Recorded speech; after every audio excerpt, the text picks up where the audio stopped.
इस संसार पर मनुष्य रूप लेकर उतर आया था। అదే నశించిన దాన్ని వెరికి రక్షించడానికి వచ్చినాడు మనిషి కుమారుడు. हाँ, जो नाश होने के आत्माओं को बचाने के लिए इस संसार पर उतर आया था। కాబట్టి పాపం చేసినటువంటి మానవుని కొరకు యేసుక్రీస్తు ప్రభు వారు జన్మించి మరి కల్వరి శిలువ పైన మరణించినాడు. यीशु मसीह उद्धारकर्ता हमारे पापों के कारण, गुनाहों के कारण वो क्रूस पे मारा गया था। మరణించినాడు, సమాధి చేయబడినాడు, మూడవ రోజు తిరిగి లేపబడినాడు. क्रूस पर मारा गया और गाड़ा गया, तीसरे दिन जीवित उठा। కాబట్టి ఆయన మరలా తిరిగి రాబోతుంటున్నాడు. फिर से वो आने वाला है।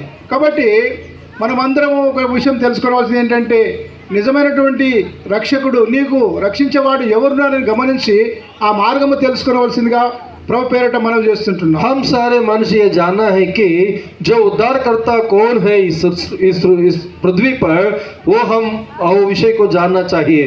కాబట్టి ఈ సువార్తమానం ఏంటంటే, నశించినటువంటి మానవుని రక్షించడానికి యేసుక్రీస్తు ప్రభు వారు శిలువ మీద మరణించి సమాధి చేయబడి తిరిగి లేచినాడు. सुसमाचार यह है कि जो पापों के कारण, गुनाहों के कारण नाश होने के मनुष्य के लिए उद्धारकर्ता प्रभु यीशु मसीह संसार पर उतराकर उनके लिए बलिदान हुआ। నువ్వు ఆయన దగ్గరికి రావాలంటే ఏమి చేయవలసినటువంటి అవసరం లేదు. उसके निकट आने के लिए आप जो कोई काम करना नहीं है, कोई काम करने के जरूरत नहीं है। మేకలు బలి ఇవ్వవలసిన అవసరం లేదు.